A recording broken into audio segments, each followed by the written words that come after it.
Welcome to the latest episode of 5 on the Floor on the 5 Reasons Sports Network. Thanks for joining us on your favorite podcast app on Apple Podcasts, on Android, Spotify, or the 5 Reasons YouTube channel. Make sure you hit like, subscribe, turn the notifications on. Also, check out Off the Floor, link right here in the description. That's where you get stuff first. The most heat anywhere, 10 different channels. You do need to pay the $10.99. We wouldn't charge you that much. The $2.99. Cancel at any time. Just click on the link here in the description. You bypass the Apple upcharge, and you subscribe to Off the Floor. Also, check out our great sponsors on the 5 Reasons Sports Network. We don't want you to have a car accident, but if you do, you need to reach out to Eric Rubenstein, 877-829-ERIC. That's 877-829-3742. We might see our man here at the Heat game tonight, actually. You can also find him on Attorney Rubenstein on Instagram. He will help you get your money if you have an accident. He's from South Florida, big Miami Heat fan, and he's the best at what he does. Check him out, ericrubenstein.com, 877-829-3742. And now, today's abbreviated episode. Down to Biscayne. Yeah. 5 on the floor, ride for my dogs. Where here's the thing, you can check the score. Hustle hard, couple scars, wearing bubble frogs. Just like Butler said, you in trouble, y'all. Kept the floor playing, got it all banned. Y'all seen the block, stop with one hand. And Pat we trust. You sound scared. It's about have the guts. We're here to bring the heat. Y'all can hang it up. Welcome to 5 on the Floor, a daily insider show on the Miami Heat and the NBA, featuring Ethan Skolnick, Greg Sylvander, Alex Toledo, Brady Hawk, and others from the 5 Reasons Sports Network. Also, make sure to subscribe to Off the Floor for the most heat anywhere.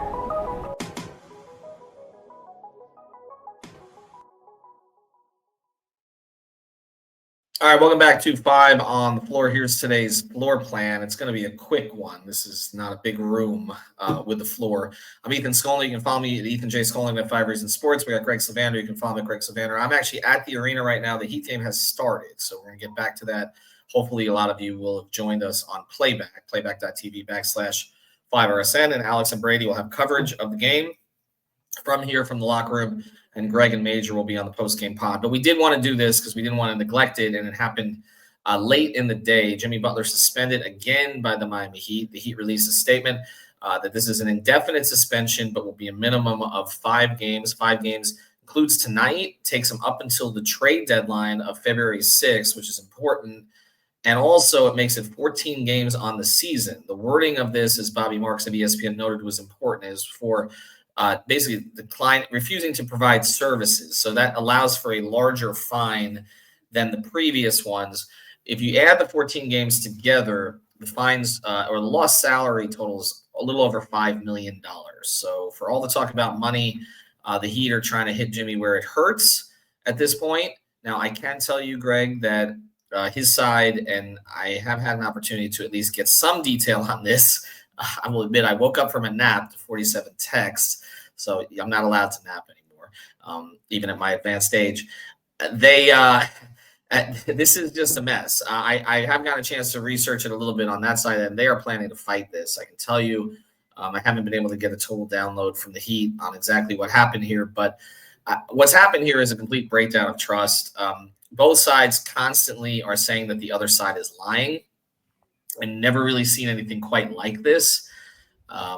His side believes that Pat Riley came into the season with a vendetta against Jimmy Butler, and that was the entire purpose of this season. And, of course, the Heat believe that if Jimmy had simply played out his contract till the end here, that they would have dealt with this after the season and perhaps extended it. But the only detail I've gotten off what happened at shootaround, Greg, first is that I don't believe Pat was there. And I know Barry did some research talking to some of the players who said there wasn't really any great confrontation or anything like that. And the only acknowledgement I've gotten is that Jimmy, from Jimmy's side, is that Jimmy left before shooting his free throws. But the way that Shams portrayed it, and I don't know where that's coming from, is that Shams of ESPN portrayed it was that basically he was upset that Haywood Highsmith would be starting tonight, which is something that Tiffany Meeks actually suggested on our podcast yesterday. Greg, what do you make of any of this as we continue to do reporting on it? I think the Heat statement is where we need to look, and this is what they said. It was in a 2-part tweet, and obviously they were able to release the full statement elsewhere, but I'm going to read the part that I think is important. It says, for continued pattern of disregard of team rules, engaging in conduct detrimental to the team. Both of those are not new. Intentionally withholding services is a new one. And all I guess I would say is for everyone, and I agree that probably as people have asked the players in the room, it sounds like there was no outburst or anything like that. And it didn't really disrupt very much of anyone's routine, it seems like. So all of that tracks, right? But for them to put that in there, and then they say this includes walking out on practice earlier today, that means something was said during that we don't know exactly what those words were, but somehow it was you can put that in the intentionally withholding services. Like, I don't know. What do you say? I don't want to speculate, but to me, it sounds like he said something to the degree of, I'm not checking in the game if you're bringing me off the bench. Something like that is what he would have had to have said for them to now say that this is part of why we're suspending him, not just for 2 games, not just for some finite period. They're saying an indefinite period, definitely the 5 before the trade deadline, but then it could go beyond that is what they're leaving this open-ended to say. I just think it'll be interesting to hear from the Heat's perspective, and as more reporting is done on this, kind of what led to that, because there's something there that we don't know yet. Well, you mentioned it. This is very specific language, and all of this language is being written in such a way to try to hold up against challenges. But when you get to arbitration and some of this salary, if an effort is made to try to claw some of this money back, ultimately, the crazy thing is that you kind of end up with a solution that a lot of fans wanted, but the Heat were not prepared to send him home with pay, which is what a lot of fans thought they should do, just to clear him out, allow the young players to kind of get used to the new reality, and then, send him home so he doesn't get hurt before the deadline. Like, a lot of fans wanted that, but happening this way, again, it's always like the most combative possible way on both sides right now.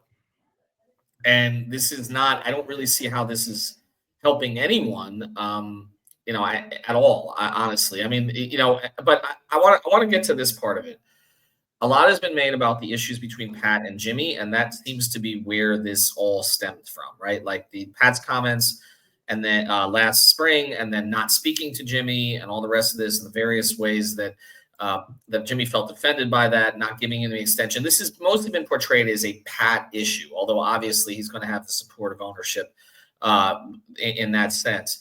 But my understanding on this one is it's more of a Spo thing, and I said that before this today, where I said it was my understanding was it was going to be Spo's decision on whether or not to start him and how much to play him, that he to do that, and so that he was going to be given the leeway to do that. And so basically he was, and apparently he made a decision that didn't sit well with Jimmy. And there's a couple things going on here. One is Spo has not said Jimmy's name in a press conference since publicly since the 2nd of January. Now, I was not there. I was away when all this blew up. But he talked about Jimmy, and then Jimmy spoke, said he lost his joy, and he has not mentioned his name since. He's deflected all these questions, doesn't want to talk about it. He's like, I know what storyline you guys all want. Gotta be honest, like, we don't really want the storyline, and you the respect I have for Spo, but like, it isn't us. The fans are we're trying to the reporters who are asking the questions, they're trying to get answers for the fans. Okay, like, this is not. I mean, trust me, I would have rather taken a nap today. It ain't about us. Okay, so when Barry and Ira and Will and all these, everybody's asking these kind of questions, like, they're asking on behalf of the fans. He won't speak his name. Okay, so you have your star, your highest paid player. He won't speak his name, and my understanding is he hasn't spoken to him behind the scenes either. So like there's been a total communication shutdown that Spo is just done with all this. Like, that is, and it's come across in the way he's presented everything. So this isn't just a Pat versus Jimmy thing. This has become and it's more than just Spo on the coaching side. Oh, I know that. No, and I know you've reported that consistently. But they are done with it. That's the part of this that bothers me the most, because I've seen their interactions over the years, and I know the respect that Jimmy had for Spo at one point, and even those around Jimmy had for Spo. And it just seems like that relationship is destroyed at this stage as well. So it's at least two of the relationships that were key relationships that are not functional anymore, not workable anymore. Now, on the other side of this, we will quickly, and then we're going to go watch the game, quickly get into what happens now. Because we keep predicting things. Sometimes we're right, sometimes we're not, but it always ends up being the worst case scenario. I do want to mention, speaking of worst case scenario, leak in your business, home. I mean, there's leaks everywhere these days. Preventative maintenance is what you need. Reach out to Water Cleanup of Florida. But if you do have the leaks, then they will help take care of it for you. They're based in Boca Raton. They service the entire Tri-County area. They got more than 100 5-star reviews on Google, so check them out. Water Cleanup of Florida. It's WCUFL.com. Michael Robert and his team, they will take care of everything for you. If they can't do the job, they'll let you know as well. Honest contractors are hard to find. You won't have trust issues with Water Cleanup of Florida. If you've got the schmutz, they got the guts.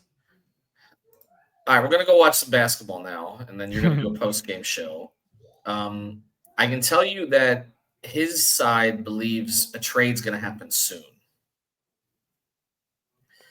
That's fun. I've not gotten that impression from the other side at any point here.